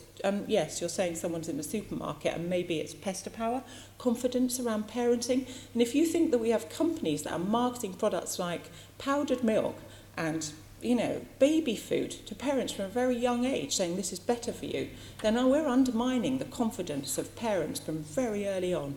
And you put that against a child and a busy person walking through a supermarket, it's going to be so much easier. So we're undermining parents with marketing and how we promote things. They're dealing with a child, they're likely to be busy, harassed, you know. They're just doing sometimes the only thing that they can do that's making life easier. My experience of working with, we teach about 1,000 people a year on cookery clubs, is people genuinely want to make a change. They genuinely want to do the best thing that they can for their family and themselves. And they just need confidence, and they need nudging, they need continual support, they need follow-up, they need to be encouraged. And it takes a lot of confidence. And I live with my partner, I've got 2 children, and I'm still making arguments. Oh, but it's a treat, you're so mean. That's what I get. I don't have them in the house, I won't buy them, and I'm a mean mother for not letting her have sweets. And when I come home, her packed lunch is there and all the 5 fruit and veg that I put in, and it's not been eaten. And I sit down and say, you have to eat all of that. And I have a partner going, oh God, you should be easier on her. And that's what you're faced with. You know, sometimes it's like you're you know, give her more sweets, you know. I am the mean mother all the time. The point I'm coming from, right, that I don't think it's lack of information. People know what's good, right, okay, good for them. I don't think we haven't educated them enough, right? And I do this for the last 25 years in my surgery, and I see all awareness campaign. People know what's good and bad, but something, we knew, for example, that smoking was bad for you. Yes. It's not until we legislated that you can't smoke in public places that we get a change in behaviour. Yeah. How many years did we know that wearing a seatbelt was good for your safety? But something had been done right to make them make the right choice. So there's something about human behaviour. It's that dialogue between push and shove, right, okay? Yeah. And so that we need to get right. And I'm not entirely sure that this strategy gets that. But let me push this a bit more further, right, okay? We did talk about advertising, and I think that the Mayor is very keen on doing this, rather than making sure that we don't advertise on the Transport for London about make healthy diet important, and also making sure that planning application use that we don't put a fast food near school. What's the evidence to support that this sort of thing will work? I mean, the evidence around the 400-metre exclusion zone, there are a number of boroughs who've had to produce evidence to get this into their supplementary planning guidance. So Lewisham, Waltham Forest have produced quite a lot of evidence around the positioning of fast food outlets, the behaviour of children, and they've been able to evidence it enough to get kind of to get supplementary planning guidance. I think the evidence is definitely there around the 400-metre exclusion zone. But with advertising, the boroughs, there's the local declaration on healthy food and that the boroughs are signing up to. And there's been quite a lot of evidence done by a number of different academics, universities, and the work that's been done in Amsterdam about the impact of advertising. So even if you take away... So there's a strong evidence base there. There's quite a lot. Did you want to come in strong evidence base. Well, I just wanted to, I completely agree. It's all been very recently presented to the Health Select Committee, as you probably know, in Parliament, that body of evidence. And it's particularly linked to exposure of children to sort of repeated and those associations with obesity outcomes. Obviously, and also particularly children that are watching television for long periods of time and their food consumption habits while they're watching, or not necessarily television, but screens of various sorts. So there's definitely a good evidence base on which to base this policy. I think it's a groundbreaking policy. So Mark, given this is effective, why isn't alcohol part of the strategy? Why are we still advertising alcohol and not along with other healthy foods? Because alcohol is not marketed or advertised to children. It's not targeted at them. Whereas we know that the fast food industry predicates a lot of its profit base. Do you think a child walking on London transport can say this ad is targeted at me and this ad targeted at my mum and dad? Do you think a child can differentiate between that? Yeah, I think if you meet with marketing and branding companies, they absolutely know how to target children. I was working. So let me just ask Mark. So the fact that alcohol is not being exempt, right? What's the message that giving to young children? That alcohol is going to be exempt. Right? Yeah, exactly. So they will be advertising about alcohol. But what message does that give to children? Yes. But alcohol is not marketed at young children or indeed at children of any age. So when they see adverts about alcohol and beers on TfL stations, do you think it's all right for them to buy that? But that's not marketed at them. Whereas there's evidence that children associate fast food and the bright lights and the satisfaction of the food and the toys that come with it, or the things that are around that whole fast food environment are aimed at children. Alcohol is exempt from this proposal. Do you think there's a problem of alcoholism in children in this country? Sorry, your question. Are underage children drinking alcohol in London? I don't know. Alcohol consumption is actually reducing amongst younger people in London. Yeah. But do children drink alcohol? I'd imagine that some children drink alcohol. Most liver failures in this country now, right, amongst children, adolescent children, right, because of the alcohol. I think the thing. Sorry. But I was going to say, I think the thing about the ban is it is a controversial policy and one that, in terms of revenue generation, from the advertising, I think there has been nervousness to look at that. And so I think this is a first step to see, well, what is the impact of reducing advertising for the high fat, salt, sugar products, and what impact does that have? And maybe there are opportunities to then take that further. But I think starting with the things that focus on children is a really good approach, because we know those specific adverts are marketed at small children. and we know we've got a problem with childhood obesity. So we're making that link and taking that step first. I sort of appreciate, that it is a debate about what you do next, but I think the idea is that we take quite a bold, it's in itself it's a very bold step, and one that the people that count the numbers are going to, want to look at. So well, in that context, for clarification, so during the 8 weeks consultation on the whole of the strategy, there is clearly a consultation on the advertising thing, which is being led by our colleagues at Transport for London, who have the estate to start with, and who have the commercial relationships with the advertisers and with the food and drinks brands. So those discussions are underway and ongoing. So we wait to see what they provide. In terms of would there be a loss of money, I don't know. There would be an element of displacement. So could those businesses advertise some of their healthy options? That is one of the proposals. And also, I'm interested to explore, and we're starting this conversation, could we use some of the TfL advertising estate to advertise fruit and veg, to put it simply, to advertise different kinds of healthy food? Mark, I was also picking up this comment you made about democracy of approach, which was highly commended by when you were at the Stockholm conference. What do you mean by that? Democracy of approach? In the context in which I used that phrase, yes. It was put to me by Toronto and New York City yesterday, applauding, they've read our strategy, and applauding the ways in which we're engaging with Londoners. So we have the Here's What You Can Do, we have the interactive Talk London platform run by GLA Intelligence, which has been not overrun, but has been inundated with comments on this strategy, more than most. Context of a healthy food ride. How is this being carried on, this democracy approach? Do the public know what healthy food is? Okay. Is that what you mean? Thank that you. they would be defining it for you? Thank you for clarifying the question. So one of the reasons that we thought of this idea and this potential intervention, which is clearly still a proposal, is because with health colleagues a couple of years ago, we did extensive the Great Weight Debate, which was a large-scale survey of Londoners, and one of the and to simplify, we kind of said to them, what do you think the mayor should do in this arena? And they came back with an overwhelming response. Everywhere we go, we're surrounded by, we're bombarded by marketing and promotion of unhealthy food, what we would call an obesogenic environment. They just say there's fast food everywhere. Can the mayor do something to take that away from our streets because of pester power, because of everything?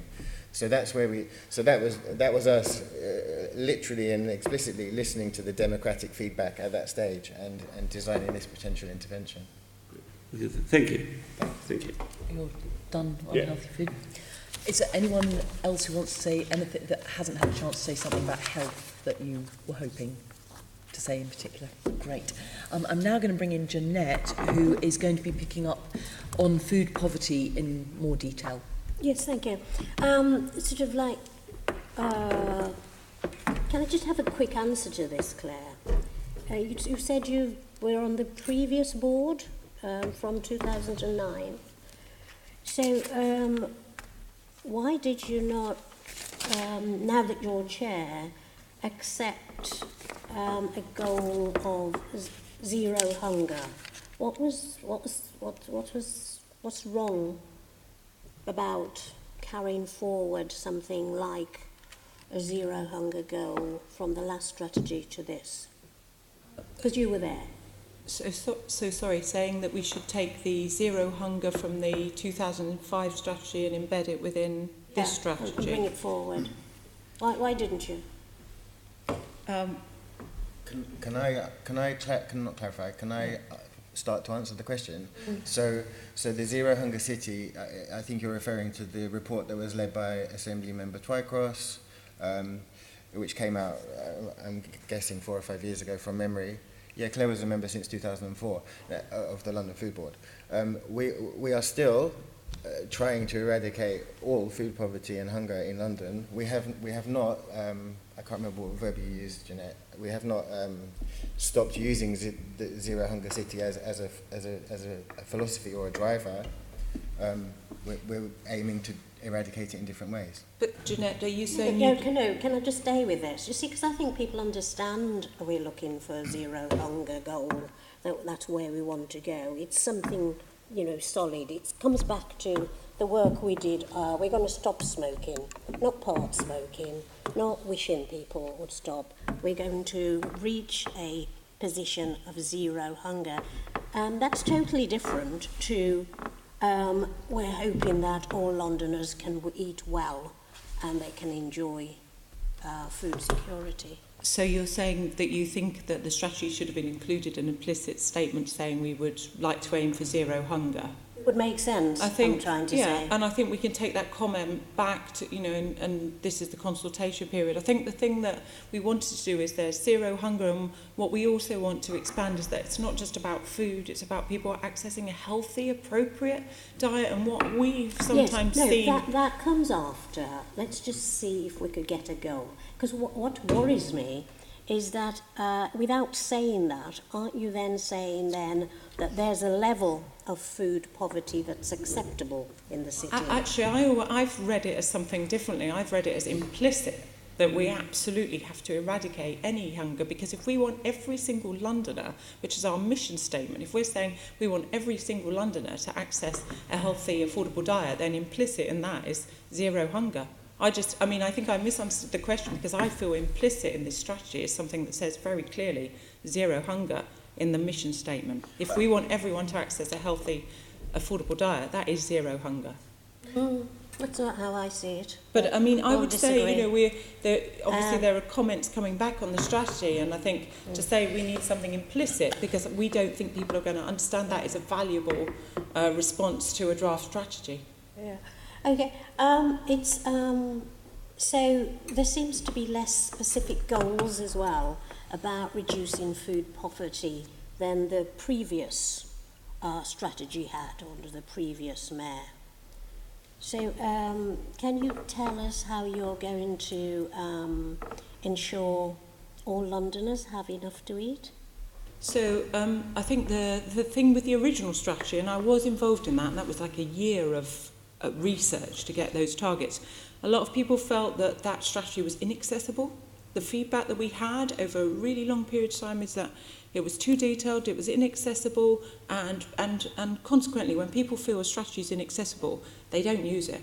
And it had goals. So, it had goals in it. It had goals and it had targets. It had hundreds of them. I still remember some of them, like a street market in every town centre, which we've nearly achieved.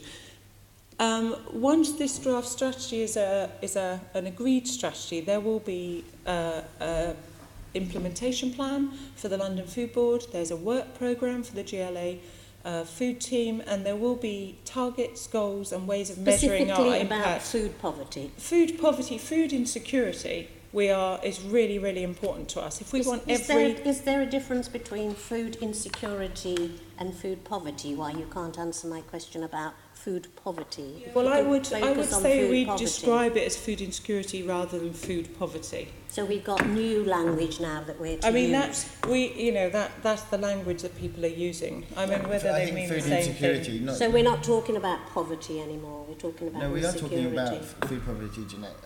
Food insecurity is almost a broader term to describe people who are at risk of, I'm simplifying slightly, or at risk of falling into food poverty because of precarious employment situation or whatever else affects their So if you're not talking about food poverty, then you don't have to put up a measure for food poverty. No, we are food poverty is implicit within food insecurity. It's just if you look at the work of people like Elizabeth Dowler, who probably is some of the best academics I don't want any more narrative. I just want to stay with some specific answers to my question. So food poverty is not seen as a helpful term.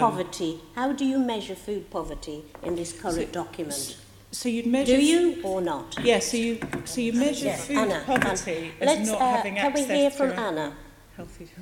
Sure, yeah. So there's a very robust way of measuring what we call food insecurity, which is really another term for food poverty. It's stay with the word food poverty for me. Of course. It's a 10-question scale, which starts with questions about, are you worried about running out of money before you have to buy food, right through to the sort of most extreme, have you gone 24 hours without eating because of lack of money in the last 6 months. And it's a recommended measure, which is part of the tracking of the Sustainable Development Goals internationally. Canada, the US have it adopted within their national measurement strategies. Everybody talks poverty, and when you look nationally to look how we could fit into what's happening, it's reasonable that we talk about food poverty. They all call it food insecurity, which is why we've adopted that term. It means the same thing in practice. And obviously the primary reasons for food insecurity are poverty. I mean, there's no, we're not kind of trying to dodge the issue there. It's just a case of sort of consistency of language. But the point is, we don't have a national measure in the UK, and the work that the GLA that Mark referred to, which is the intelligence unit, is doing, is really, really important. And what will allow us to do is to have a baseline for London that we can then track progress in the strategy. So when we develop the metrics and the action plan for the strategy, we can have that baseline figure in there. I'm looking to Mark for reassurance. That's true. Yeah, and be able to then, track progress against that baseline going forward. And we may well, in an implementation plan, set targets to address that once, but we don't have. I mean, I do the same piece of work in Greenwich, and to develop a baseline on food poverty, food insecurity in Greenwich, we have to look at 15 indicators like breastfeeding rates.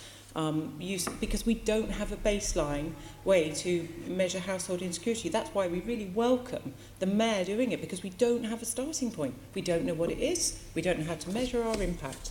So starting with this gives us a way, and we will have an implementation plan that will look.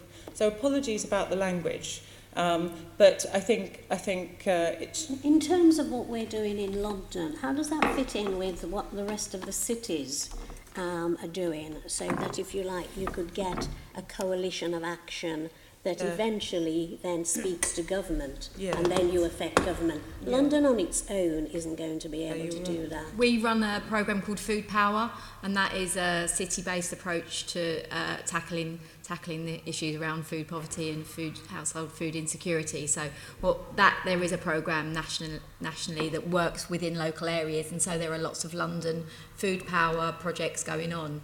And one of the really important things is about this measurement stuff, so that we know that we're going in the right direction. And another big element of that is also about experts by experience. So how do we actually include people with lived experience of those challenges on a day-to-day in coming up with the solutions, rather than people who haven't experienced it sitting around a table and deciding what's best. So that's definitely happening. Yeah. Okay, can I just go back to Anna? I was just going to say, I think it's a really important point around cities starting to do more measurement. Liverpool, for example, we've been working quite closely with Liverpool City Council, because they're really concerned about food poverty in the city and want to start measuring.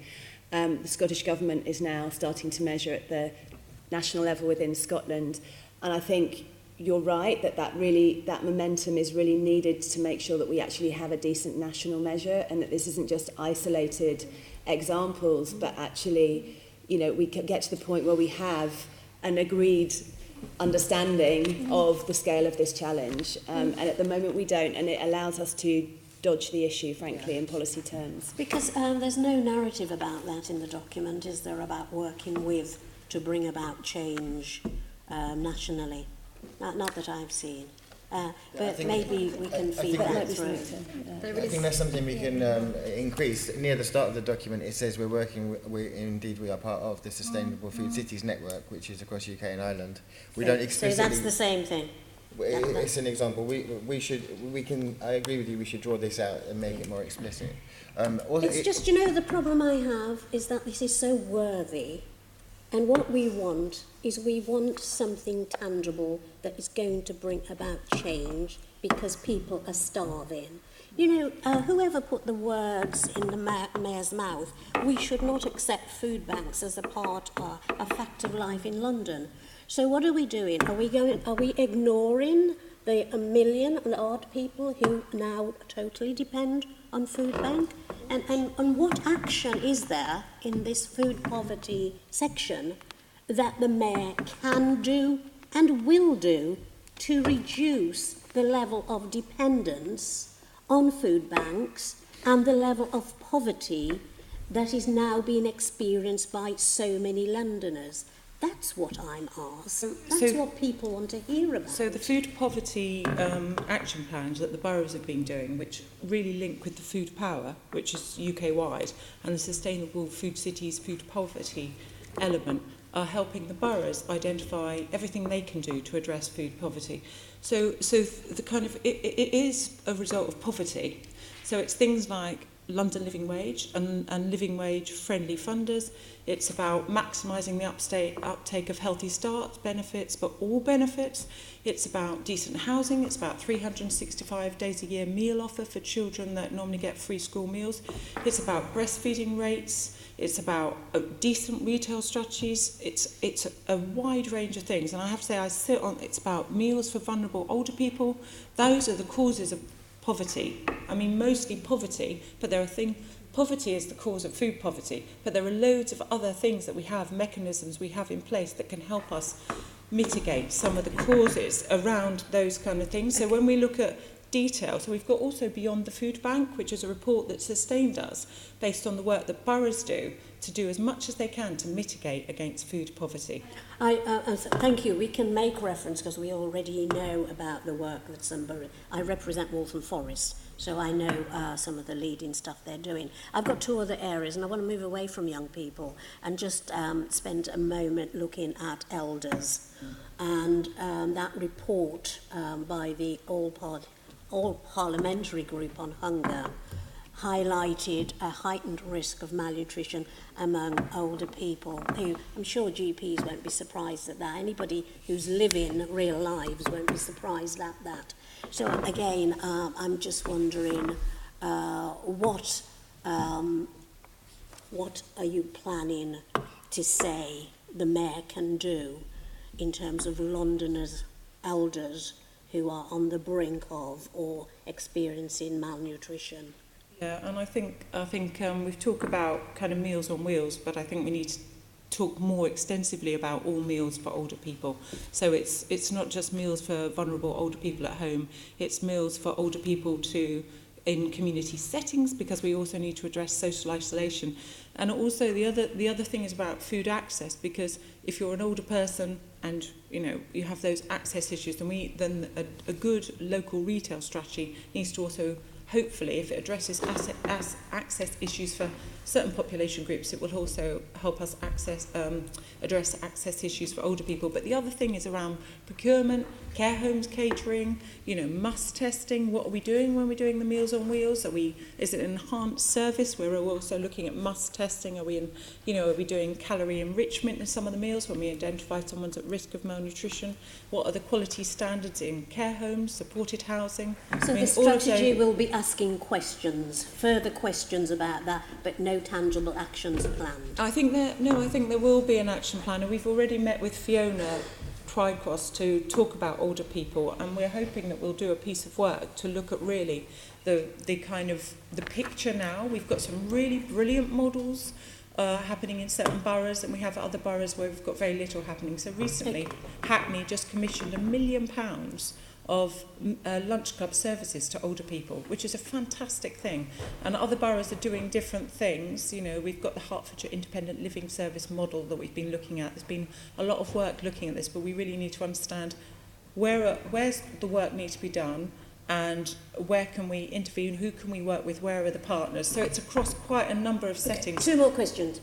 Jeanette, could I just interrupt you, because we've just been joined by the children from Manor Longbridge School from Barkingham Dagenham, and all of you, we're talking about food today, and I'm thinking about how we make sure that everyone in London is able to eat good food.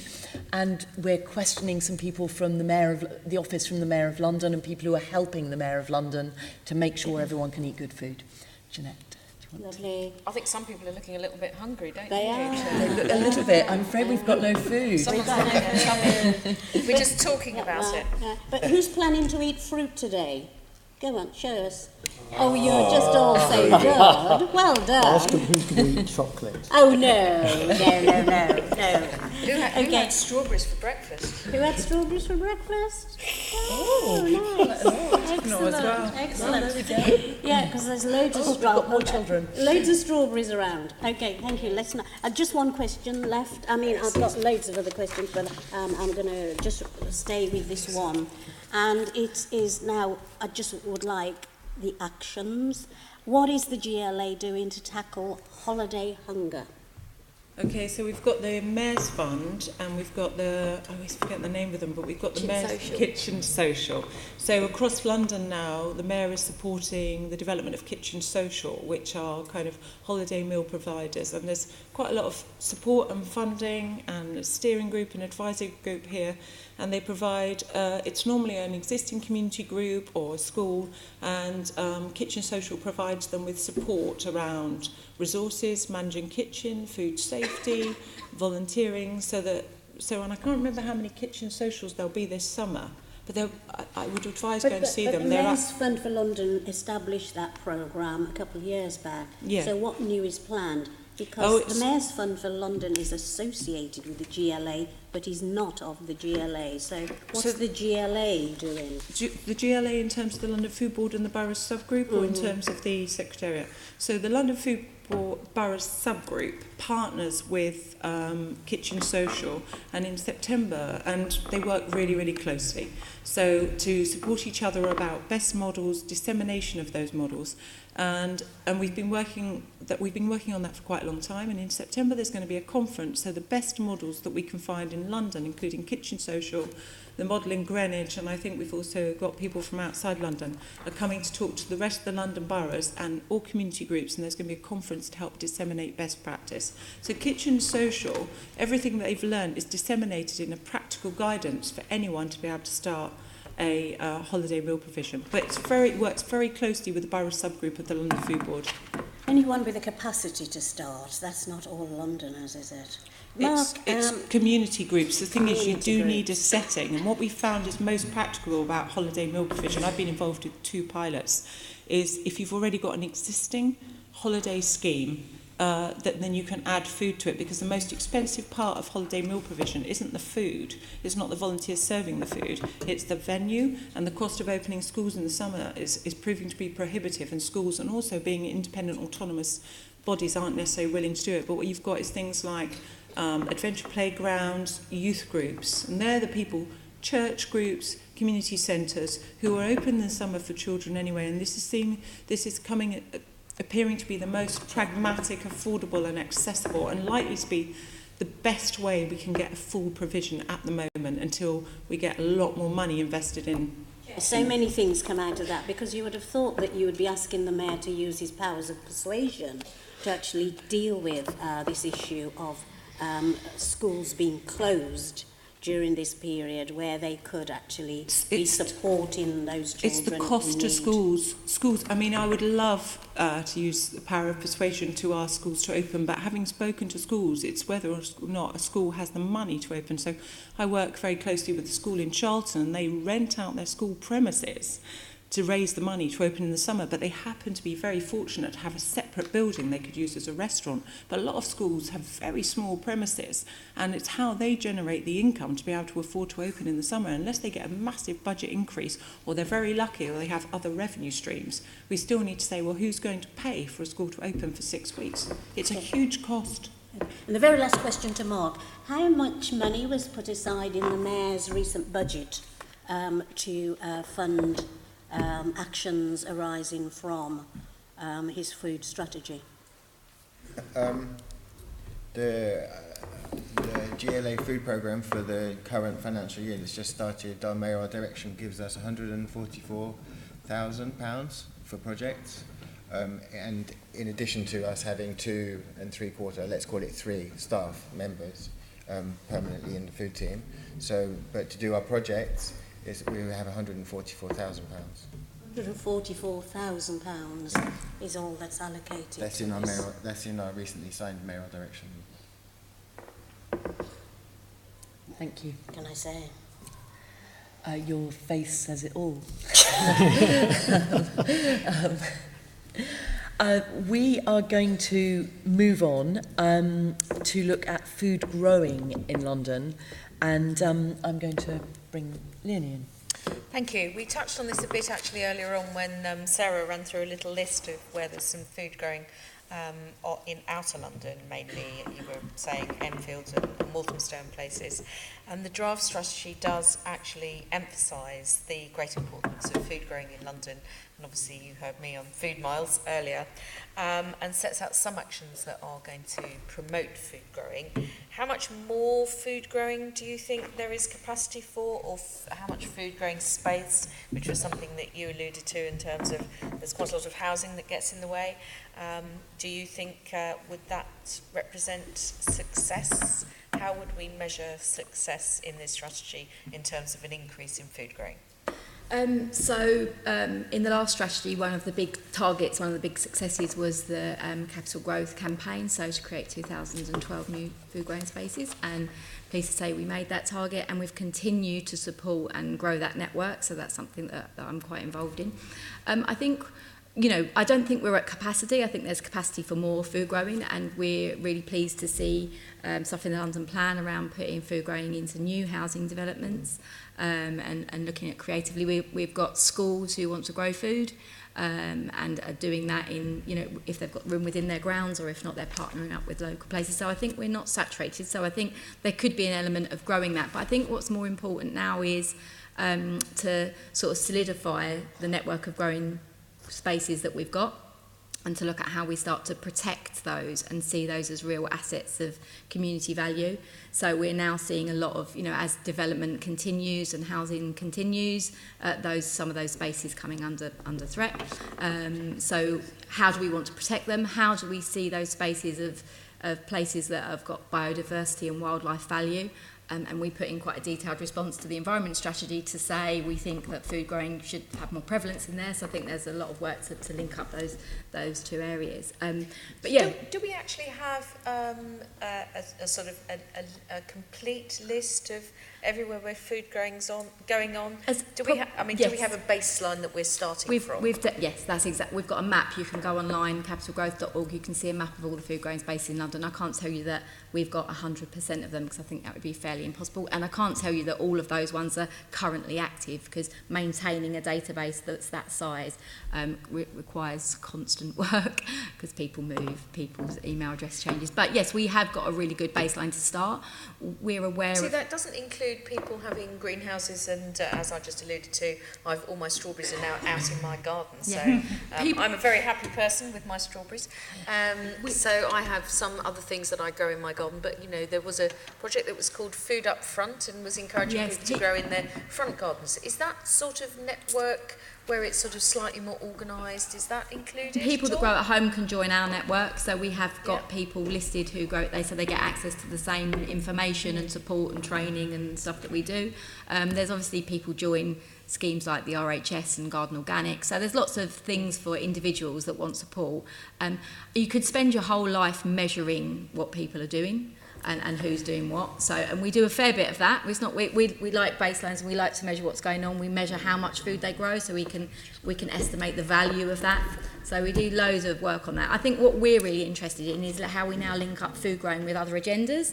So how can we use it as part of discussions around social prescribing, so that people are signposted? How can we use it as part of skills development so that people can get training through growing food, and then they can go into work in that sector or in another sector?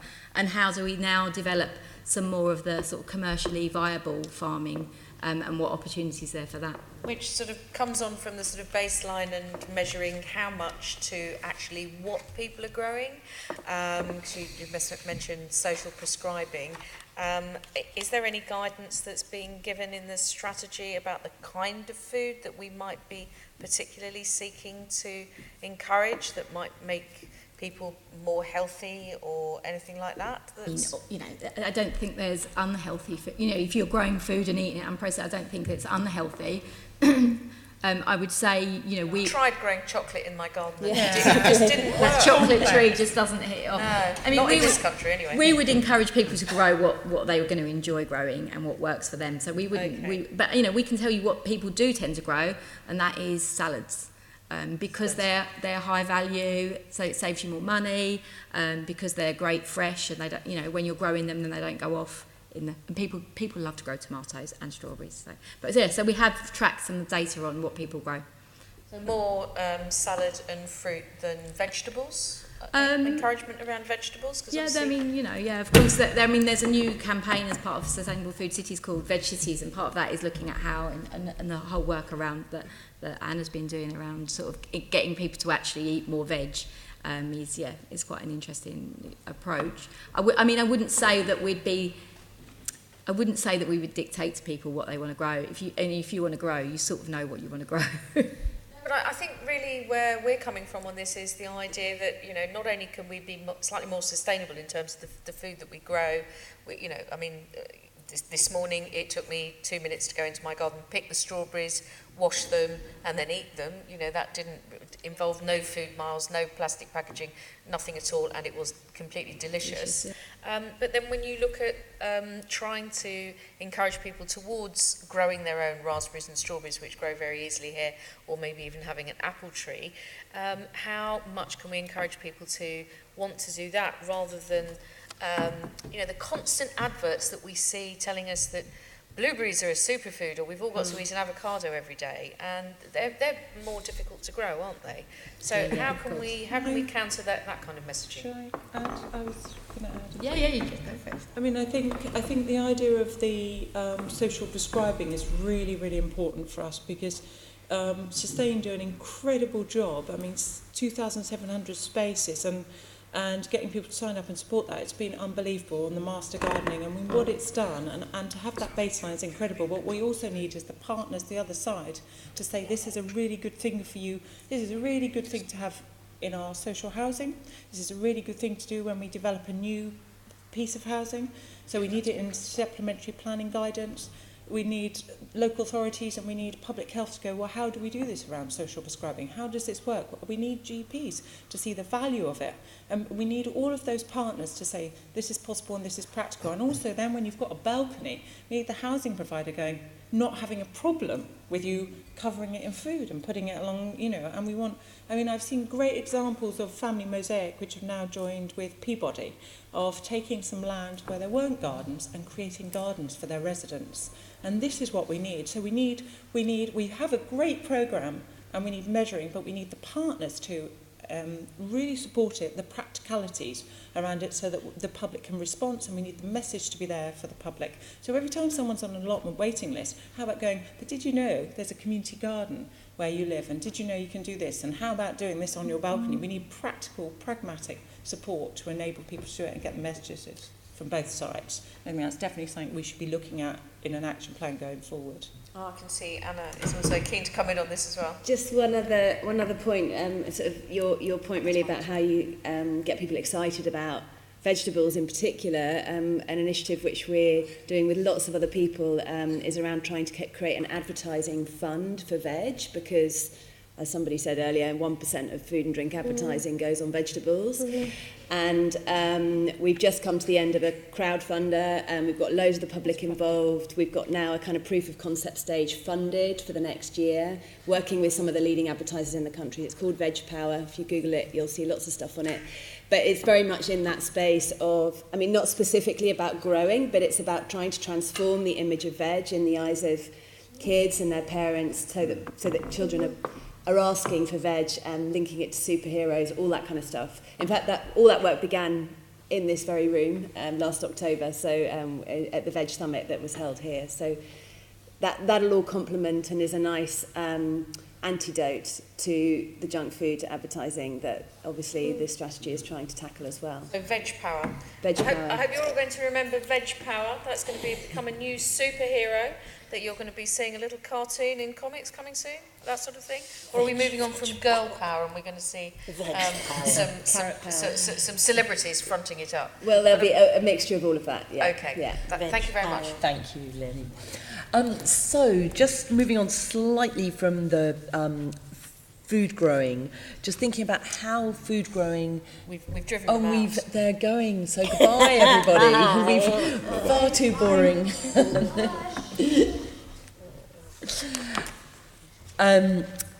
Yes, there's a lot of green infrastructure work that's going on in London, things like tree planting, sustainable drainage, promoting biodiversity. How much synergy is there between the food growing that's happening in London and those other environmental areas, and how much are those programs working together? Who wants to? Well, I mean, I'm trying. So I would happily share my response to the environment strategy with you. I think it's a very, I read it. It was a very detailed strategy, and it looked at things like designations. And I think in a way, food growing suffers because it hasn't got a specific designation. So we're looking at how you can create a designation for food growing or where it fits into other designations. Because actually, the biodiversity within food growing areas is second to none. I mean, they're some of the most diverse green spaces that you're going to get. So I think there's a lot of opportunity to build in food growing into the green infrastructure, into green infrastructure, and to look at things like how you can grow food in parks. How do all those things fit together? Growing food in parks, would that be planting orchards? Or? It could be. We're about to produce a document on this, which shows sort of about 4 different ways that you can grow. It sort of tries to set a typology to help park managers to do that. But there's lots of different ways that you can grow food in parks. But that can be orchards, although they need to be looked after. It can be just edible planting within the planting system. It can be education demonstration areas, or it could be even productive areas, as we've seen in Dagenham. So the Growing Communities Dagenham Farm is an area within a park, be it closed off, but it's still accessible to park users. So we're totally, really keen for food growing spaces to be recognised as part of green infrastructure. And is that so? That's something you fed into the environment strategy. Have you had a response? I don't know if I have yet. I'm not sure. There was an email because I responded to so many, but I think an email might have come through about that. But I should also say that the food team are also helping us to go and meet with the environment team to talk about this in a bit more detail, because I think the environment team are keen. The food team used to be based within that department and has moved, but there's still strong contacts. But I think we need to do some work to reinforce that again and to really see how we... Anything that, I don't know the answer to this, but anything that has not been able to be picked up through Sarah's or existing feedback, we will build as much of it as we can into this strategy in this context. Great. And just in general about encouraging more tree growing, fruit tree and nut tree, for instance, growing, is there any programme to encourage Londoners to plant fruit trees in their gardens? Well, I mean, obviously, or on streets. Well, there's obviously the tree programme that's run here, but it isn't specifically about fruit and nut trees, but there are opportunities for people to apply for funding to plant trees. But there's also a couple of organisations, one's called the Orchard Project, and the other is Trees for Cities, and they both run programmes to help communities and schools to plant orchards. In terms of getting people to plant them in their own house, it'd be a great campaign. People are very nervous about planting trees because of, subsidence and stuff. Yeah. So, but I think street trees are really important, and seeing how you can put edible trees within those sort of streetscapes is part of the Incredible Edible approach, which is about normalising the fact that food does grow in places and you can forage it and you can eat it. So, I think that it'd be great to talk more to the environment team about how we can feed food more into some of their environmental programmes. And then the urban fringe that has come up, sort of peppered through the meeting this morning, sort of as well as the kind of more inner urban food growing spaces. Sarah, you mentioned 5 proper horticultural big scale farms in London. Do you think that there could be more added to the strategy to recognise the significance of farming in the green belt, in terms of London's food supply? Yeah, I totally agree with that. I mean, I don't think it's difficult for us to. We will not pretend that we can. Through doing that, we will highlight that, but that will not massively solve or enable London to be much more self-sufficient, but they do perform an important role. So yeah, we'll go back and amplify the wording on that. Yeah. I should just tell you, in Forty Hall, they've been working with Enfield Council, and they've just done very recently an extraordinary piece of work where, with the help of Gourmet Goat, they've helped the council change the food that's on offer in their council building, and they're linking it, and it was quite complex because of the procurement process of buying through local producers. So instead of having one person you procure through, so you need a council that are very committed to changing and making it more accessible for 15 suppliers instead of one, and this is the complexity.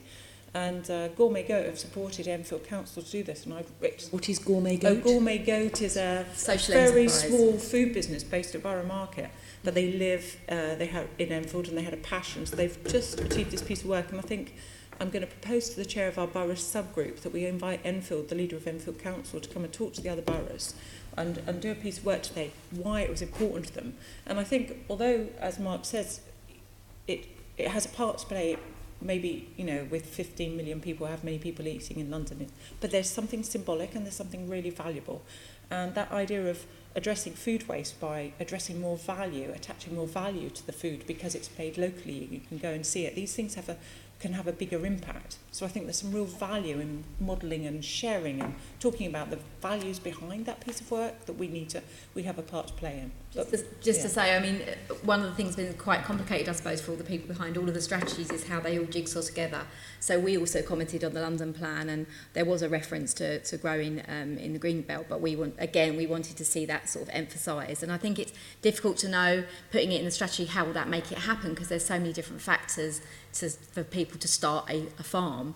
But I think having it there as a vision is really, really important and inspirational for the people that want to have more urban growing. But there's also opportunities around the Good Growth Fund, and I think that's alluded to in here, and about how that could help those farms to start and help to create the infrastructure you need, because you don't just need ground, you know, you need more than that. You need farm buildings, you need to get planning permission to do that. So I think there's lots of bits to put in place, but this document can help to put some of those sort of steps. Good growth for good growth, or good Yes, growing. well, it's perfect, yeah. What about the people who actually do the farming? Have you, in putting the strategy together, have people who farm in London been consulted? We're encouraging them to do responses to this strategy, definitely. Quite a few of us work with people that are involved in farming. So I'm in Greenwich, work with Keats Organic, and we helped set them up. And we're encouraging those people, along with a lot of other people, to respond to this strategy, without a doubt. Yeah. Thank you. Does anyone have anything else that they're burning to say, or that they feel has been missed out? Because I think, yes, I've got Jeanette has a quick question. answer to Mark. One of the difficulties I'm having is without the implementation plan, feeling that I can say anything positive. When is the implementation plan going to be produced? Well, we're working on it now. Do you want to Yeah, so the process, one part of the process is, obviously we want a finalised strategy, but one part of the process that we're going through is we've asked all the board members to respond against every area of action, to say how they feel they have a role and who the partners are that they identify through the strategy. But we'll also be looking at things like the baseline and things that we've talked about, and where we're starting the work that's been going on for 14 years. So I guess an implementation plan, I hope we'd have this autumn. Yeah, we're saying that we envisage that the strategy itself will be published by the end of this year, so that the implementation plan will be slightly in advance, or in parallel and in advance of that. Well, can I just add to that? I mean, I understand where Jeanette's question is coming from, and we kind of alluded to it at the beginning and have now come back to it at the end. But I do think it's easier for us to conduct our scrutiny of a proposed strategy if we actually also have the implementation plan to hand as well, because it might have meant that some of our questions weren't required, because we could see that there were baselines and time-bound targets with some interim milestones and all the rest of it. And I personally would have found that really handy. So perhaps we could mention that if we are writing and giving some feedback from this committee. Absolutely, really to helpful. say that would have been helpful for us actually. Yeah. So having it with the draft strategy would have been a preference. Yeah. I think. Okay, thank you. I think we've managed to conclude the meeting before the 1 minute silence, so I'm going to take us through to the end. So can I thank all our guests for their contributions, and finally, can I, all of you, thank you, it's been really interesting. And can I ask the committee to note the report as background to putting questions to invited guests on the Mayor's draft food strategy, and note the subsequent discussion, and delegate authority to me as chair in consultation with party group members to agree any output arising from the discussion. With the caveat that we've just made, that we'd like to see the implementation plan. I cannot see how we can be for or against what we have in front of us when half of it is missing. So I think that has to be a caveat. A part of, within our response. Thank you. There is no... Agreed. Thank Would you like us to agree yes, that? let's agree that.